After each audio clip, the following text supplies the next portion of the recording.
Hi, welcome to our webinar, 12 Steps to Ensure Your Business Beats the Coronavirus, Embracing the Current Climate and Coming Out the Other Side. Today on this webinar you have Al Keck, CEO and founder of Infinity Nation, and also joining me is our Client Services Director, Stacey Wilson. We want to share with you our thoughts and suggestions of ways to survive in these challenging times. The current pandemic has come from nowhere, and we hope our tips help you be flexible and nimble to adopt your business to cope with these times. Today in our 12 tips, we want to cover 3 main areas to focus on.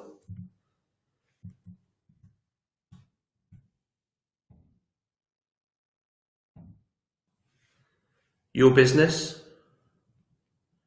the digital part of your business, your e-commerce, website, marketing, etc., and your customers.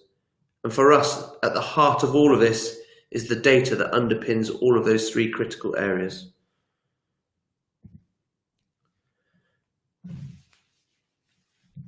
So our first tip. So from the business section of our presentation today, we're covering communication. By far and away the most important place to start. When it comes to crisis communications, if you always focus on building a relationship with your customers, fans and followers, you will always find yourselves communicating in the right direction. It's important to ensure that stakeholders are communicated to. It sounds simple, but by communicating, you're the one taking control, leading the situation, as well as managing expectations with each party. We've detailed a few stakeholders that we would consider part of your overall network to running your day-to-day business. I'm sure you can think of many more, but the key thing here to take away is that get ahead and communicate with all of these parties. Our second tip is be positive. And JFK came out with a great statement: in a crisis, be aware of the danger, but recognize the opportunity. I'm sure, as we are, there is some concern in the current climate, but we are focusing on what we can do to help others maximize their opportunities and make their businesses as resilient as possible in these times. Our view on it is focus on the 1% rather than trying to find the golden ticket. If there's 10 things we can improve 1% every day, then we believe that will help us get through this situation.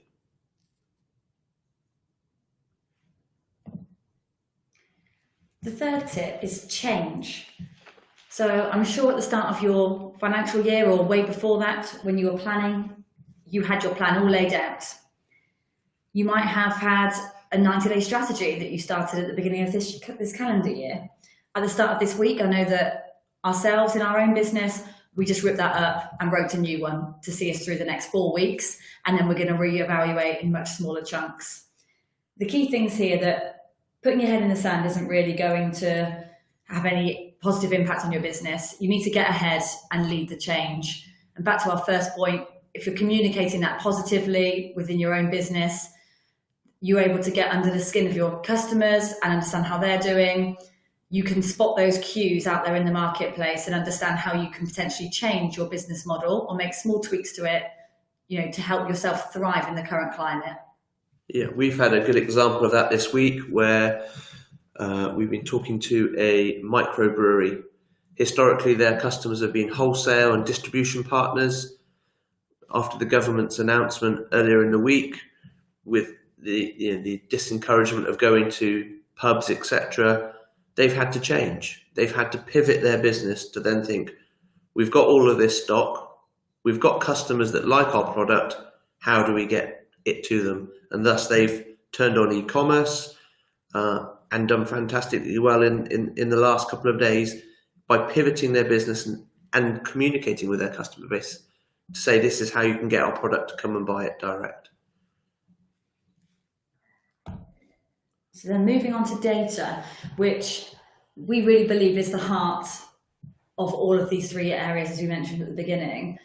as businesses, you're all sitting on absolute gold mines. You might not use it, you might not even really know how to use it or know that it's there, but ultimately you've got all the information you could possibly need about your customers, sometimes even your competitors, and certainly any retailers or partners that you work with as well. The key now is to leverage it in the right way. Yes, completely agree, Stacey. I think the challenge here is your marketing is only as good as the data that underpins it. Data drives knowledge, and with that knowledge, you can be efficient and effective with your marketing. You're doing it with the confidence of knowing what works, what customers you're recruiting, what the likelihood of that customer is to go on and buy again and again, building lifetime value in your business, and finding profitable customers. So data, as you say, is absolutely critical for us. It's the linchpin. I think sometimes we can be a little bit lazy in our marketing and just do a one size fits all. Let's send an email communication to everyone about an offer we're doing. I would like to see in these times us being more targeted and more focused on the different types of customer, what their needs are, what we have got to offer them. We've been doing a data project of recent times where we've identified that actually 10% of their customer base is over 50% of their revenue. Now, understanding this from the data, we are taking a completely different approach of how we look after those customers, how that 10% of customer base is communicated to, but also how we go and find more people that look like those customers. What was their first purchase? How did they go on to buy a second purchase? So by having that intelligence on the customer database, it enables us to really refine and focus our marketing. And then, for us, there's 3 key steps to accelerate your marketing performance, specifically in these challenging times. So that brings us on to our tip number 5. And as Al just mentioned, to that one particular data project example, without, the saying is, being forearmed is forewarned, or whichever way around it goes. The upshot of it is, without that insight, right now in this critical time, the client wouldn't have been able or even have understood how crucial that customer segment was for their overall revenue stream. So in a time like this, they're able to treat that customer segment completely differently and ensure that they keep every single one of those top driving customers. So that's our first step of the 3 really with your database is you do some profiling. So you work out who these people are, what they look like as people, but also what they mean to your business. So you look at average order values, you look at number of purchases, path to purchase, the channels they came in on. But crucially, really just bucketing them into a couple of simple segments like your VIPs and your lapsing customers. You can set strategies that are bespoke to those life stages of the customer. The second area then is segmentation. So a step down from that, you might have your VIPs, but then within that, there's going to be different paths to purchase. So that will give you enough data in itself. And it comes back to that 80-20 rule. So if we can work out where the volume's coming from and where your good customers are coming from, then we can focus an ongoing marketing strategy around that. Obviously, crucially, we have to consider the value of them to your business. But the last point really is just be as bespoke as you can. People want to be spoken to like they're people and not like they are members of a marketing list. So by doing that, we're confident that in itself, you'll all see much better returns, certainly on just, maybe just your email communication, just by using different words to different people. Yeah, I think it also allows you, again, if we're being intelligent with the data, if there are certain constraints around stock holding, that we can be smarter about who we're talking to, with what products we do have.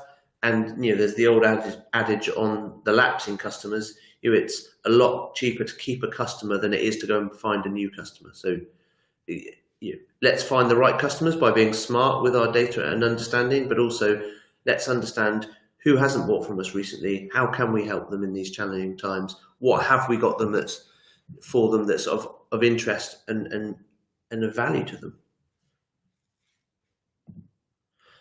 So I suppose, we'd give a little bit of background of Infinity Nation and who we are. So we've been going for 15 years now. I personally have been doing digital marketing for 20. I've been through this scenario a couple of times now in terms of recessions and challenging times. And I think for me, if I reflect on those times, it's always been those people that have marketed through the challenging times that come out of these situations much faster and in a much better position than those that completely turn the tap off. So tip number 6 from us is discover the levers that you have at your disposal. What we mean by that is your objective in the centre is to be able to respond and adapt to changes in consumer behaviour. Clearly, no one could have or did plan for a scenario that we're facing right now, but it's around the fail to plan, plan to fail scenario. If you aren't measuring what's going on in your business now, for example, you don't understand the peaks and troughs in your conversion rate, what your baseline customer retentions are, then you won't even have a backup plan in terms of the channels that you can pull on where you could get that additional volume from more quickly.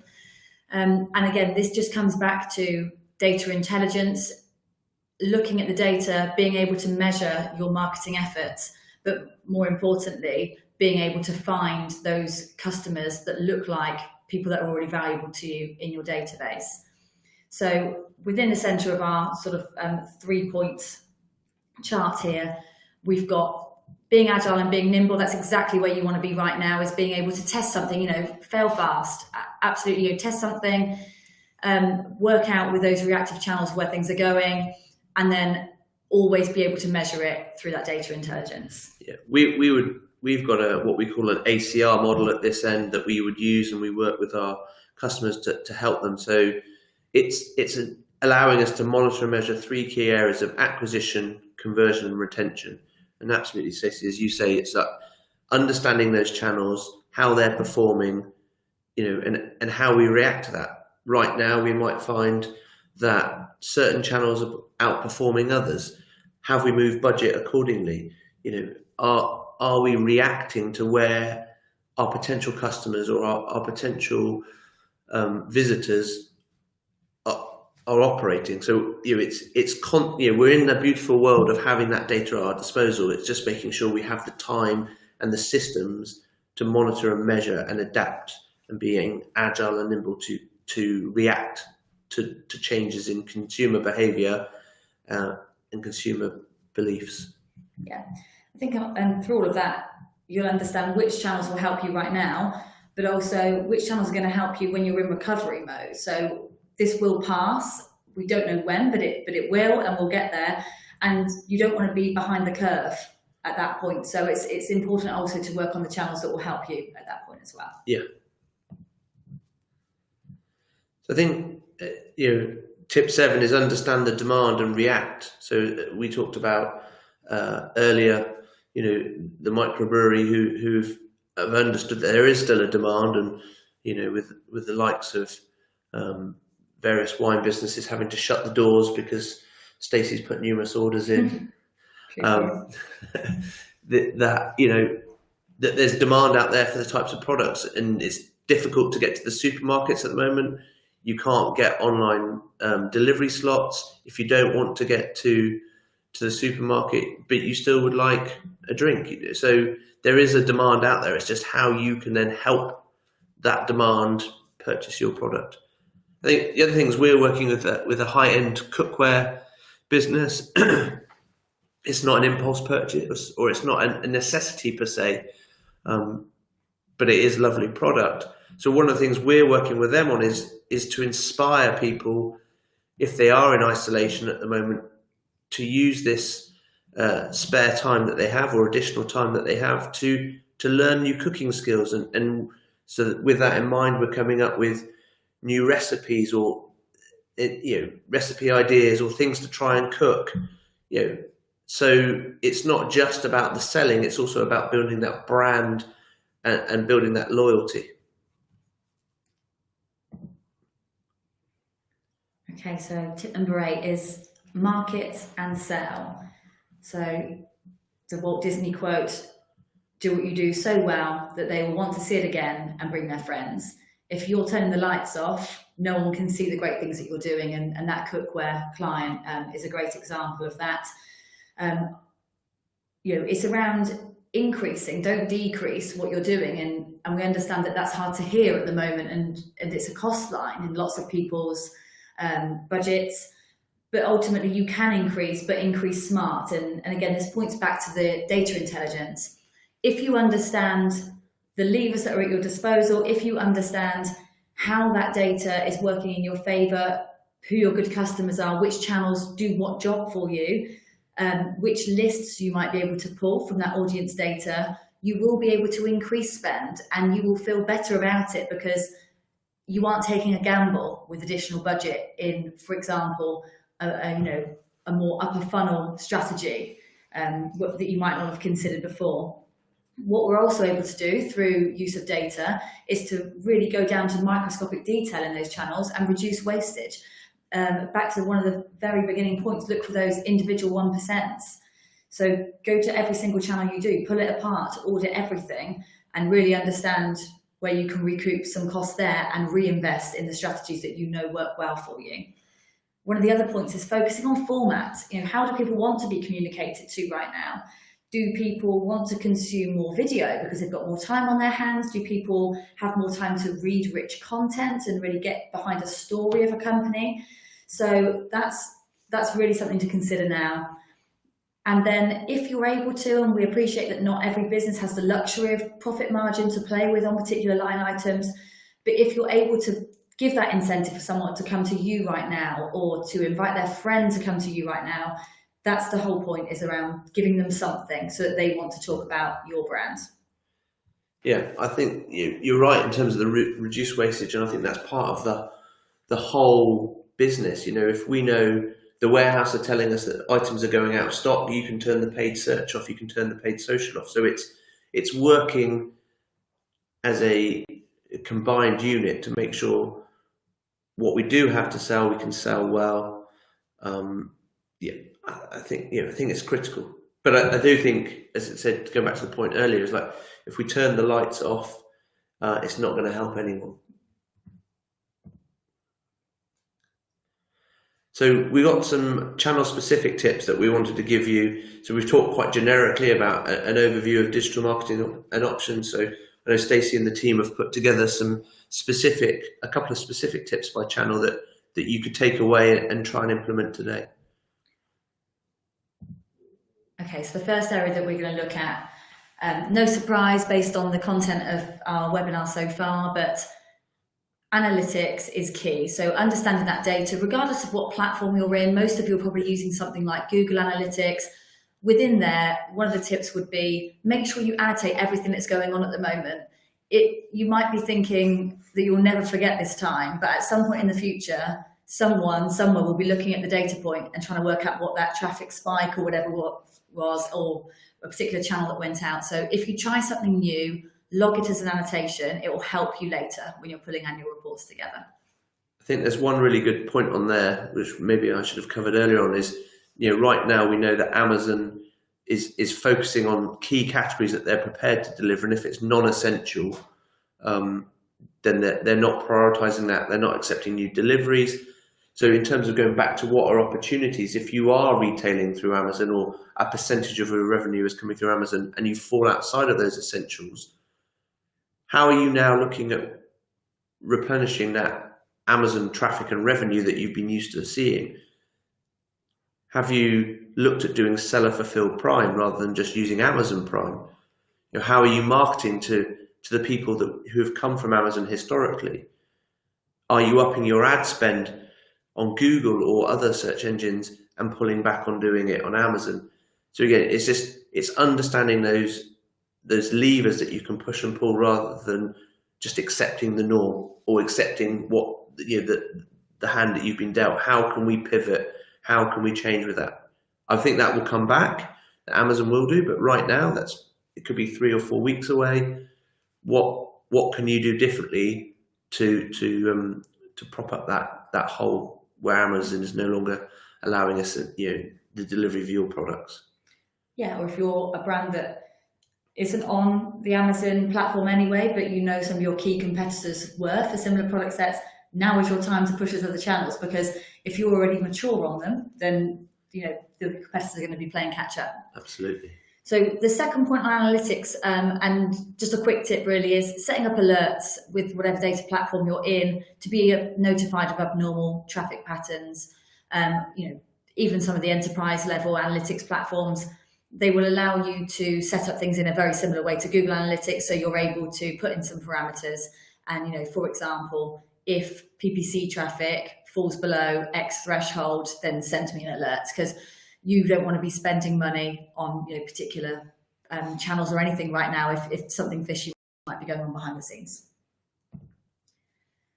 So number 10, social top tips. So what we'd suggest here is actually using the social accounts right now more than ever to keep customers informed. Local restaurants are doing it brilliantly on Instagram and Facebook right now, publishing their menus of the day for takeaway service or delivery at their door, contactless payments only. So let customers know what you're doing, because customers are on that journey with you, and for the most part, they are loyal and will support you.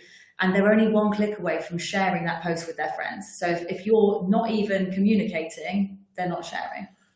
Yeah, I think it's a great one, and I was only reflecting on it today that probably in 2019 we were a distant community, but give it into the first 90 days of 2020, all of a sudden everyone's helping to offer, everyone's buying local, and suddenly community is coming back. So again, there's positives in all of this adversity. Another tip for social is, if you want to have a particular discussion with your followers, then you can invite them to join a closed group. So for example, you can invite everyone that's on your page to a closed group about delivery issues, where, for example, it might be taking you a few days extra than normal to get your product over to people. By doing it there, it's not bleeding onto your main page. So that's just another way that you can pick off particular topics, or for particular customers, should be able to invite them for special offers and that kind of thing. Build that exclusivity, I guess, with your top customers at the moment. So nearly at the end of our 12 tips. So number 11, PPC top tips. It seems a really obvious one, but focus your budget on campaigns that are relevant right now to the change in buyer behaviour. The way that you'll understand what we mean by that is by taking a look at some of the platforms and the reports that are in the back end of the ads platform. So things like search query reports are gold dust right now. So you're able to look at them and it will tell you all different ways and adaptations of the way that people are searching for your product. Some of those will be relevant, some of them will absolutely not be.